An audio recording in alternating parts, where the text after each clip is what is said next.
Good evening. Tonight we begin the conversation that's often uncomfortable but very important. It's about the hate. And this time, the rise of online hate and targeted harassment faced by Indians and Indian Americans in the US. Now, on social media platforms from X to TikTok to Instagram to Reddit, Indian voices, especially those visible and speaking on politics, religion, US India relationship, or even just posting anything online, are increasingly finding themselves at the receiving end of slurs, stereotypes, and coordinated trolling. What's striking is how easily legitimate debate is drowned out by identity attacks, turning policy conversations into hate filled common threads. Whether it's the member of a Samosa caucus, doctors, engineers, students, or tech workers, many say they are being mocked for their religion, for their accent, their national identity, and that the hate speech rules rarely seem to protect them. Experts point out that this isn't just online noise.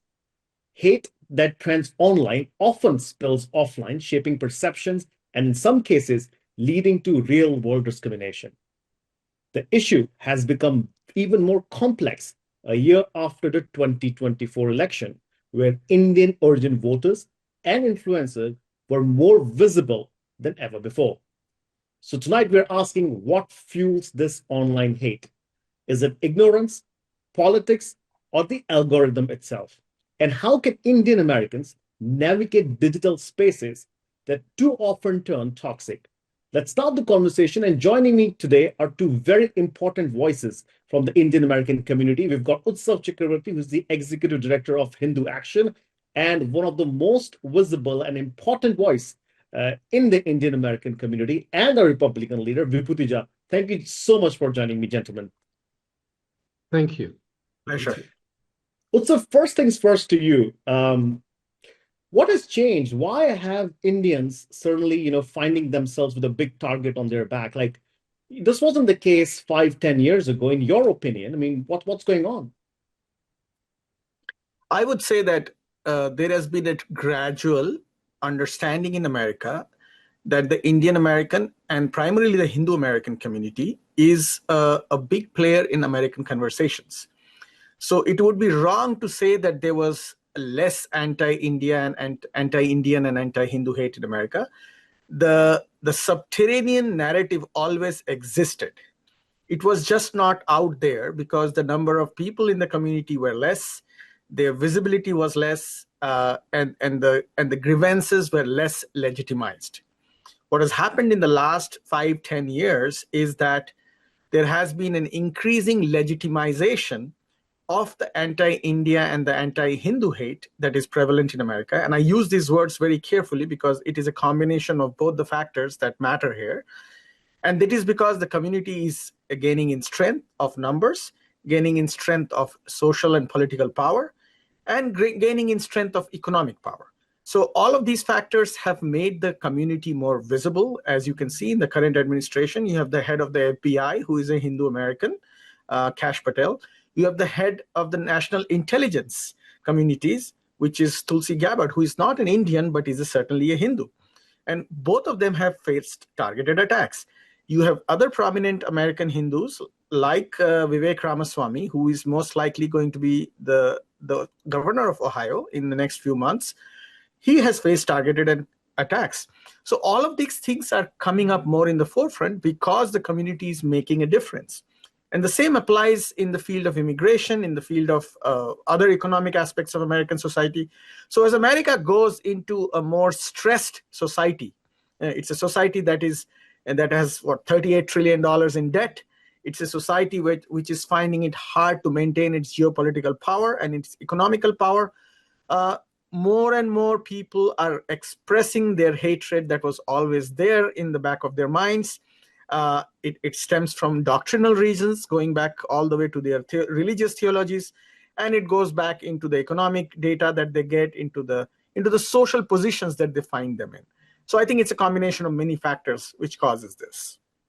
That's very well said, Utsav, and I'll come back to you. But then I'm going to take this question to Vibhuti Jha. Mr. Vibhuti Jha, same question to you. Why are we seeing this? And then the added question, which most of this hate is being attributed to the MAGA faction or the MAGA base in the Republican Party. So, what are Americans on the MAGA base getting wrong about Indians? Thank you very much for having me. And it's, I must say that Utsavji hit grand six with his opening statement, if I may use the cricket parlance, giving all the good reasons for what is going on.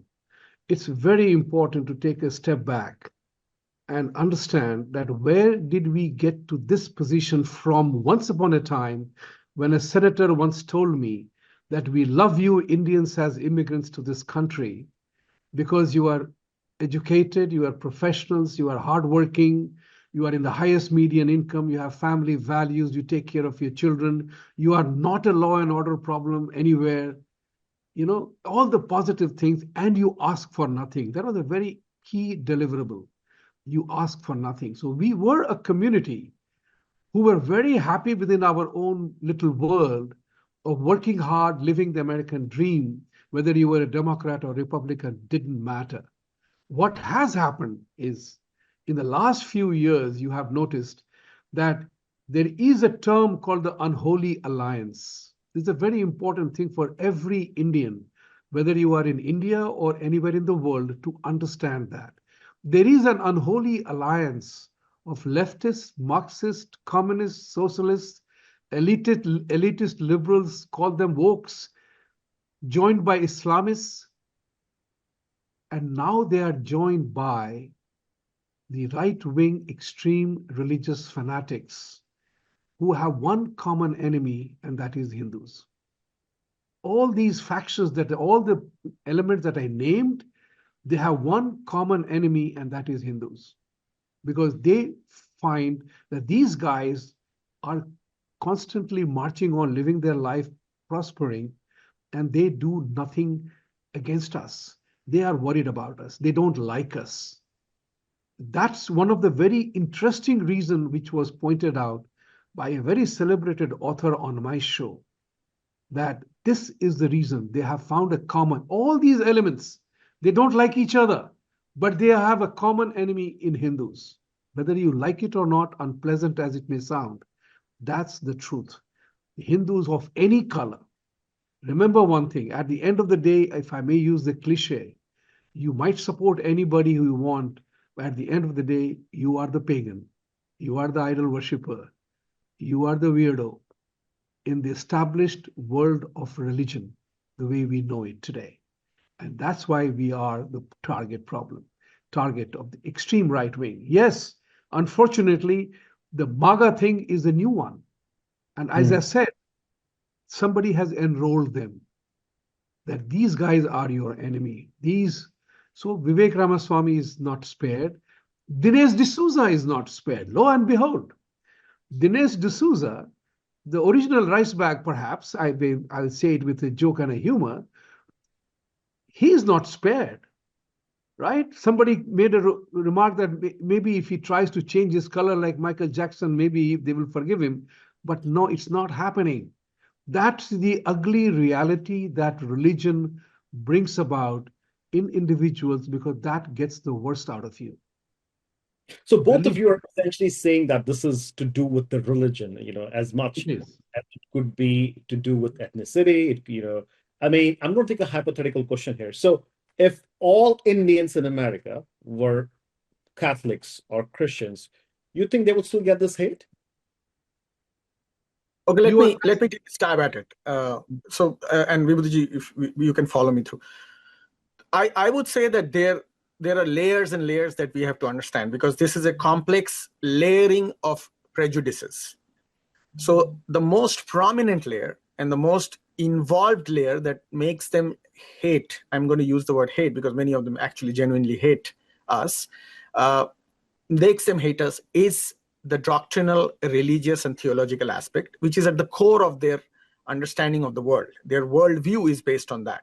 And that starts with the basic understanding that we are, according to the biblical Judeo-Christian ideas, heathen, and according to the Islamist ideas, kafirs. So that is at the topmost level of doctrinal indoctrination that happens with them.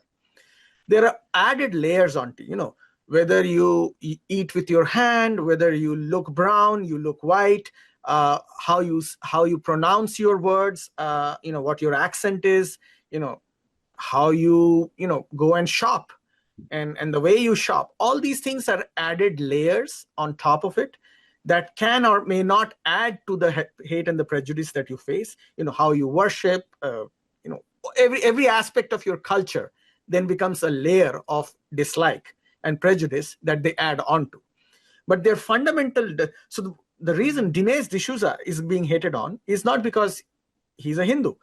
He's being hated on because despite being a Christian, this is the important part, despite being a Christian and despite abusing Hindus on behalf of Christians pretty much his entire career, he still carries the cultural aspects of India which are derived from Hindu faith, and he still looks like an Indian who mostly are Hindus. So you see that the first layer is not applicable to him, but there are added layers on top that are applicable to him, which causes him to be hated by certain people.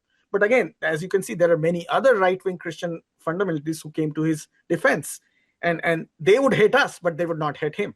So it's a complex issue. There is layering involved in it, but there are certainly very strong doctrinal reasons that we don't identify with because we are not looking at them through that lens, but they certainly do.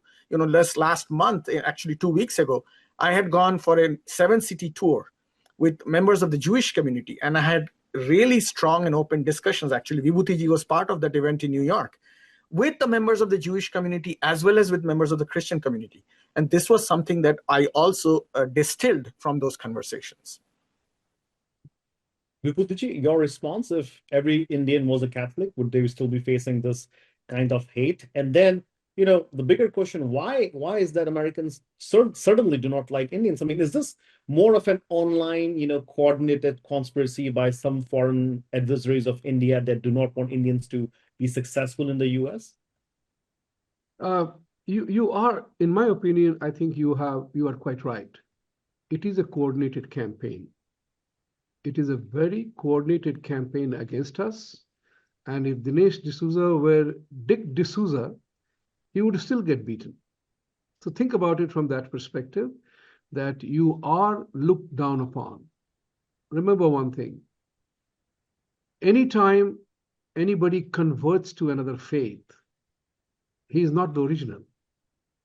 He converts either out of fear or economic gain or political flavor. So those people who convert, they are not held in high esteem by the religion you adopt. You are kind of looked down upon. So this is very important for people to bear in mind.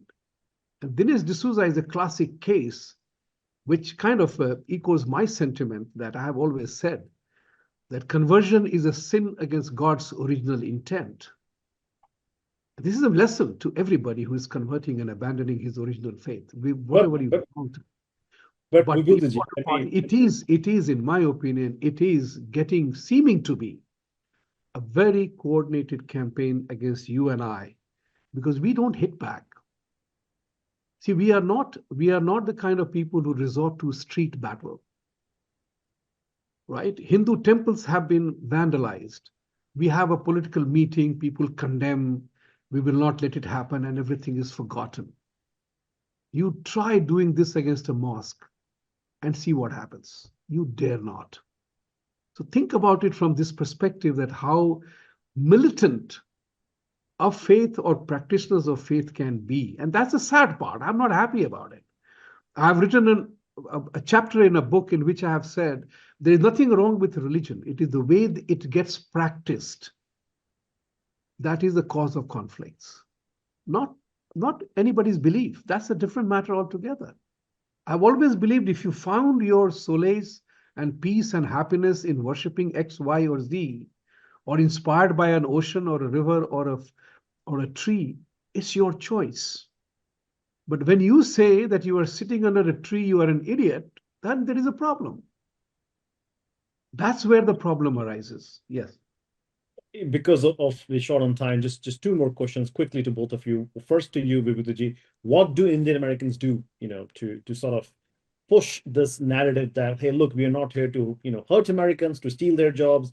and this model minority syndrome, right? I mean, we just, we happen to be, knowledgeable. We happen to be in jobs that millions aspire to be in, and we are not stopping or taking anybody's job away. What is the message that Indian Americans can do right now, or messaging, especially within your own party, which is partly responsible for all this hate that we see online?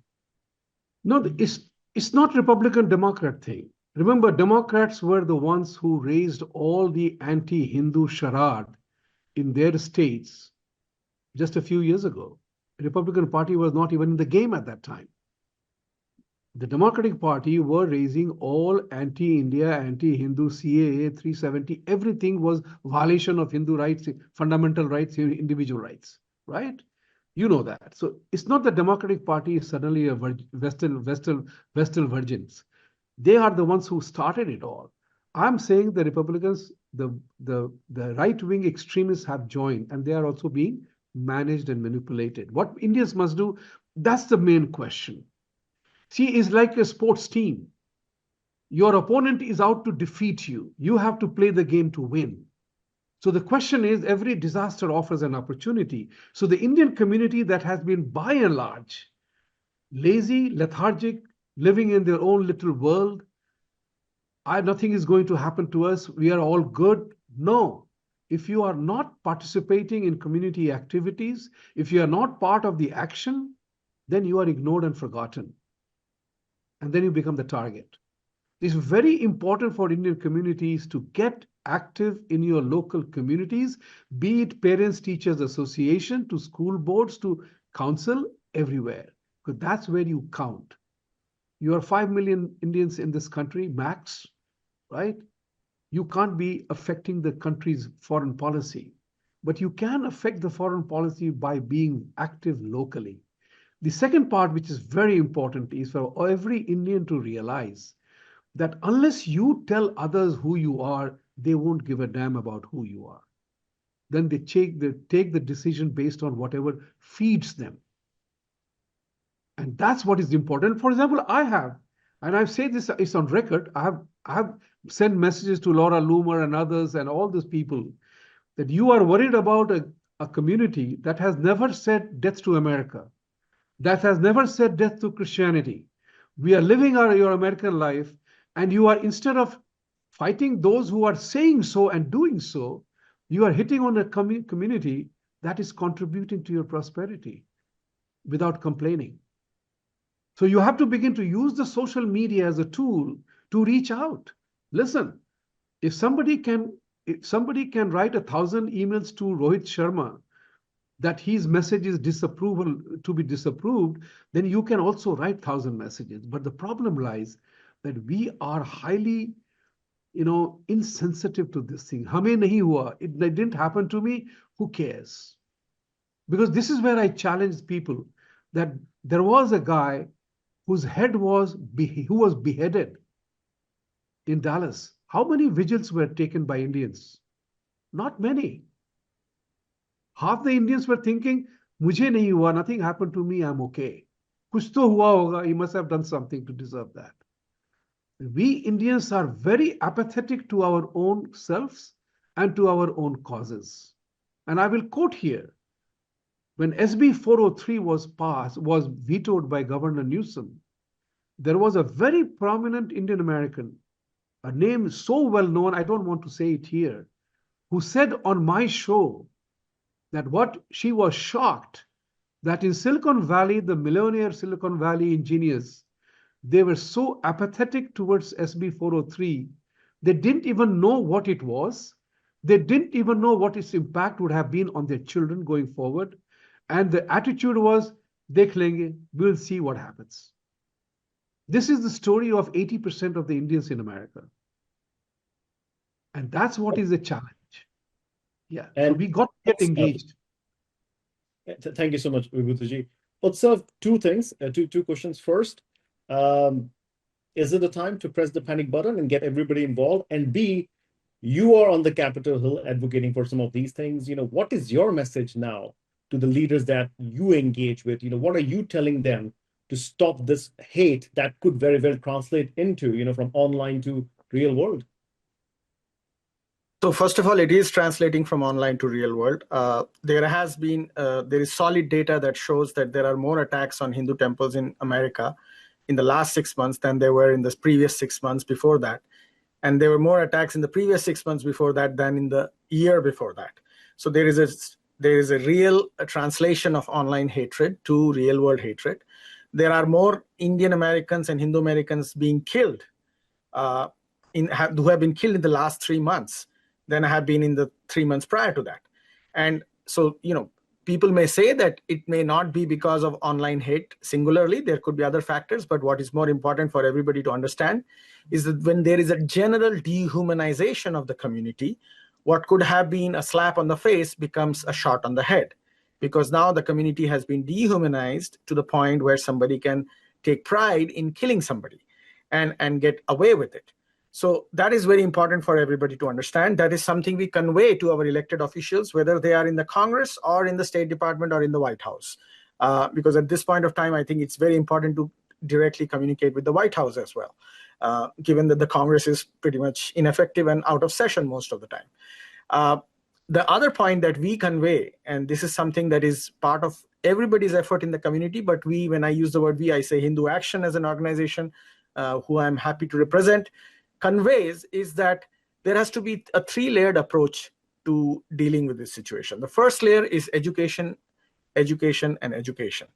Approach from the grassroots all the way to the top. Wherever you have avenues, and Vibhuti Jha actually pointed out very clearly, wherever you have avenues, become part of that avenue and educate people about who you are and how you are positively contributing to the American society.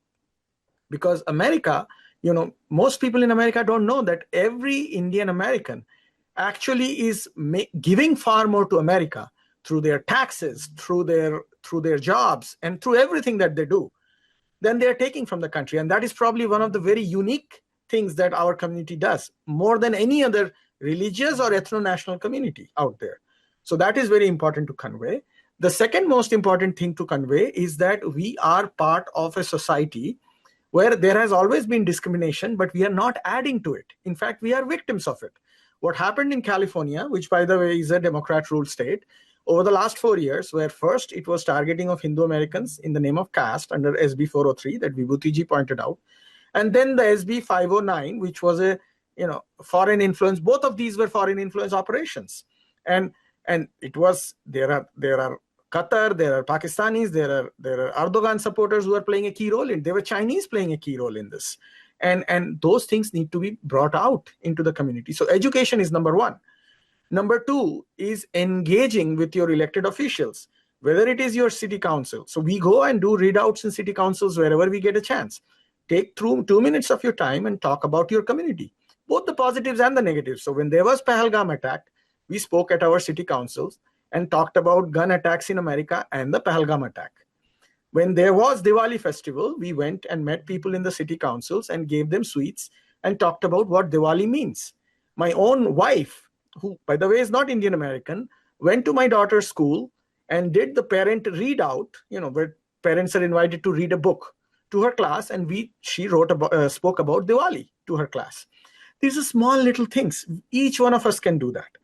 Number 3, and this is very important, be a political advocate. Use the avenues of this nation where you have the freedom of speech. Go and talk to your elected officials. Tell them what you want. Tell them what you need. Tell them where they are making a mistake. And as part of that, when you give something to a member of Congress as a donation, make sure they know what you want and where you're coming from. All these things matter. And if we do these things in a combined way, if we do it in a manner where we are building something positive for the next generation, things will change. And I think that's where we are trying to head towards. Well, thank you so much, both Vibhuti Ji and Utsav. That's all the time we have on the show. Essentially, point is, yes, Indian Americans are facing a lot of hate. This time it's real, it's very well coordinated, and there are a lot of things that Indian Americans can do themselves to defeat this, but it will take time, energy, and effort. Utsav, thank you so much. Vibhuti, thank you so much. We look forward to having you more on the show. Thank you. Thank you.